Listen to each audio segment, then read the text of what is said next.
greetings to all our viewers and listeners. Welcome once again to Salida TeleRadyo right here at La Filipina National High School.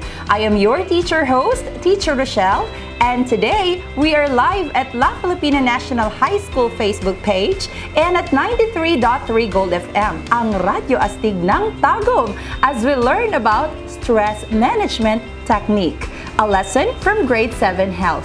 Together with our teacher broadcaster, Teacher Feby and Lorona. Take it away, Teacher Feby. Thank you, Teacher Rochelle. Hello, students who are tuning in right now. Welcome to another episode of Salida TeleRadyo. Once again, I am Feby and B. Lorono, your health teacher. Today, we will have another interesting and relevant topic about health. Please get your notebook, pen, and module in Health 7 so that you will be able to write the information about our lesson. Shall we start? All right. Before we proceed, let me ask these questions and try to examine yourself as you reflect on them. How are you feeling these days? Are you feeling stressed out? What do you usually do to relieve stress? And does it make you feel more relaxed? Based on your answers, what do you think is our lesson? Yes, you are right. Our lesson for today is related to stress, but we will focus on the techniques in stress management. Specifically, our lesson objectives are: recognize strategies that are useful to cope with stress. Adopt strategies that are helpful in dealing with stress. And lastly, respond in a helpful way when faced with a stressful situation, which will lead us to our most essential learning competency, which is to differentiate helpful from unhelpful strategies in coping with stress. This time, let's have an activity. I will be giving you two different kinds of strategies on how to manage stress. You need to choose which one is a helpful strategy. Let's begin. Resting or overworking? Being active or being inactive? Healthful eating or stress eating? Managing time or cramming? Sharing your struggles or being alone? Now, I will be discussing the different stress management strategies or techniques. After the discussion, we will reveal the answers in the activity later. Can you still remember the famous line of Thanos in the movie Avengers Endgame? Yes, Thanos' unforgettable line is when he said, "I am inevitable." He is claiming that he is impossible to avoid or evade. In the same way, stress is inevitable.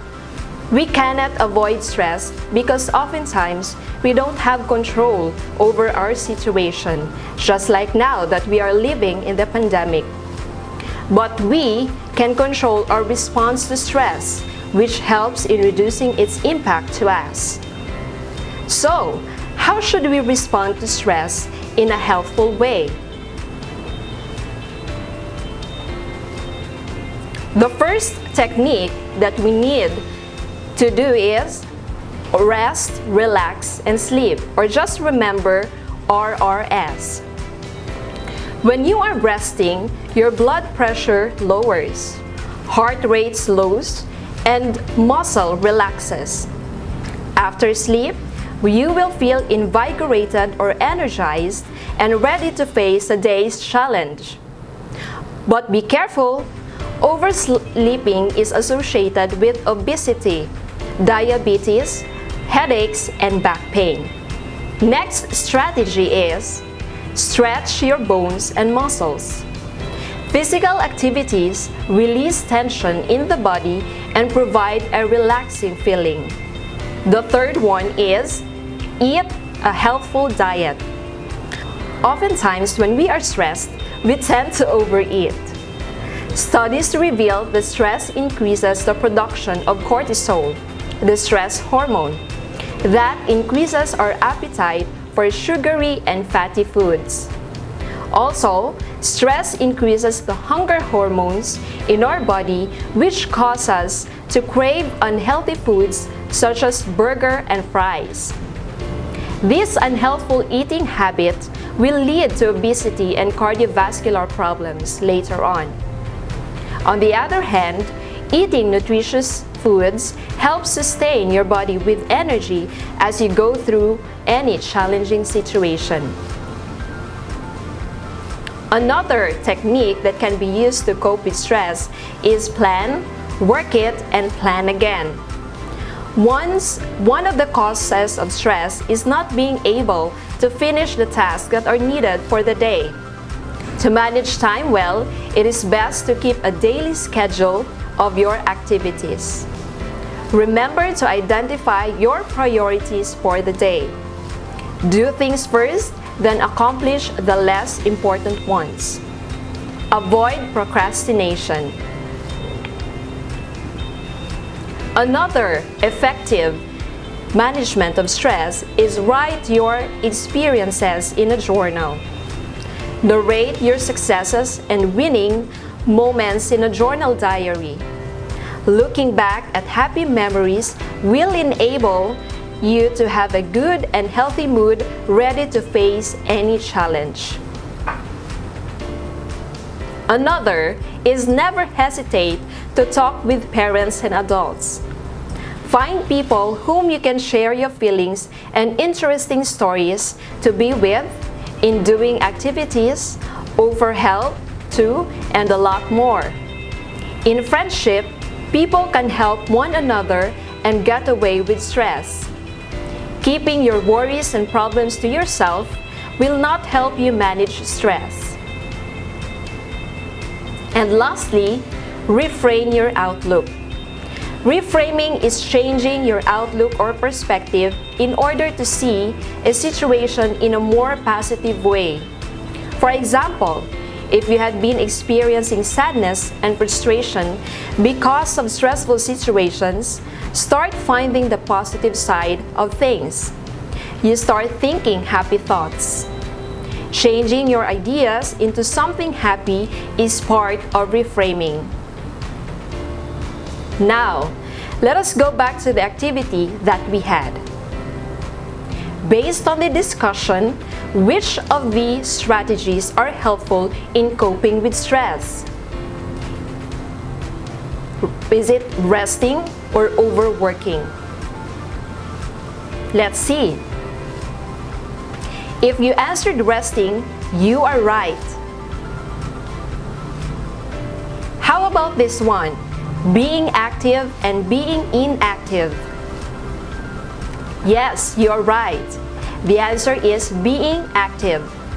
And how does it help reduce stress? Yes, it helps to release tension in the body and gives a relaxing feeling.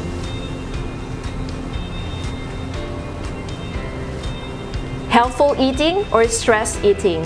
Which of the two is a helpful way to cope with stress? You are correct. Healthful eating.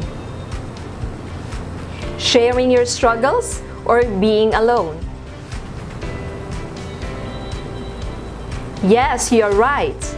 It is sharing your struggles. Managing time or cramming? Yes, you are right again if you answered managing time. Now, do you practice these helpful strategies when you are stressed? If not, will you consider adopting these strategies? I hope that you will. At this point, make a one-line statement of commitment to respond to stress in a helpful way. Start your statement with the phrase I will. For example, I will take a 30-minute rest when I feel tired of working. Post it on your FB account with the hashtag stress management. Make a screenshot and send it to your health teacher. Let's try to apply what you have learned in our lesson. A situation will be given to you. You need to select what actions to take in order to manage stress in a way that is helpful and effective. Are you ready? The situation is like this. You received the modules for the third quarter. You needed to study and to answer all the required learning tasks in the modules within 2 weeks. You started to feel overwhelmed and worried of not being able to finish everything. What helpful actions are you going to take to cope with stress in this situation? Select all that apply. The choices are: letter A, take time to rest when you feel tired. Letter B, eat more sugar-filled snacks to keep your energy high. Letter C, make a schedule and be conscious of your time. Letter D, procrastinate or do your studies later. Letter E, think that you will be able to finish everything one step at a time. Again, select all the actions that apply. The right actions to take in order to manage stress are: letter A, take time to rest when you feel tired. Letter C, make a schedule and be conscious of your time. And letter E, think that you will be able to finish everything one step at a time. Did you get them all correctly? If you did, you are now ready to take our post-test. This is a multiple type of test. Listen carefully to the statements or questions. Choose the letter of the correct answer. Let's begin. Number 1. When you experience a difficult and stressful situation, how can you cope with it in a helpful way?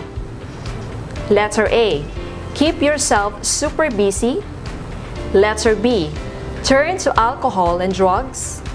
Letter C, overthink of this situation. Or letter D, share your struggles with a friend. The correct answer is letter D, share your struggles with a friend. Let's proceed to number 2. Stress management plays an important role in maintaining mental and emotional health. All of the following strategies are helpful to reduce stress effectively, except letter A, overeating. Letter B, thinking positively. Letter C, using time wisely. Or letter D, being physically active. The answer is letter A, overeating. For the third question, reframing is one of the stress management techniques that involves changing your outlook in order to see a situation in a more positive way. Which of the following is an example of reframing? Letter A, sharing your difficulties with a friend. Letter B, doing things that you enjoy like biking. Letter C, seeking help and assistance from parents or teachers. Or letter D, thinking of the problem as an opportunity to enhance your skill.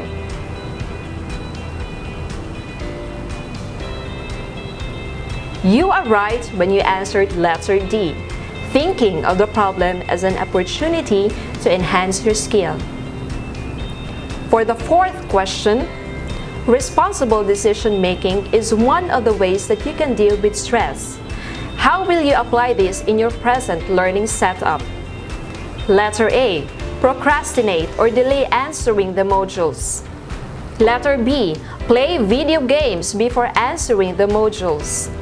Letter C. Manage your time by following your planned schedule. Or letter D. Make it your goal to finish all the modules just in 3 days. Your answer is, the correct answer is letter C. Manage your time by following your planned schedule. For the last question, one of the techniques to manage stress is taking care of your physical body. Which of the following actions will you adopt to reduce stress? Letter A. Work until midnight without resting. Letter B. Take a break and go outside for a walk. Letter C. Overeat sugar-filled foods and drinks to energize your body. Or letter D. Take time to unwind by watching TV or playing video games. The correct answer is letter B. Take a break and go outside for a walk. And so we are done. I hope you learned a lot in our lesson. Thank you for watching and listening. See you all on our next Salida TeleRadyo. God bless and stay safe. Wow! What a stress-free discussion we have this afternoon with our ever-vibrant teacher broadcaster, Teacher Feby. Maraming salamat, Teacher Feby. You know, I really find it really significant, especially in this time of the pandemic. Surely, our dear viewers and listeners, lalong-lalo na ating mga grade 7 learners now have an idea on how to reduce, prevent, and cope with stress. Thank you everyone for being with us this afternoon. Keep tuning in for more of our Salida TeleRadyo episodes. Keep safe and to God be all the glory.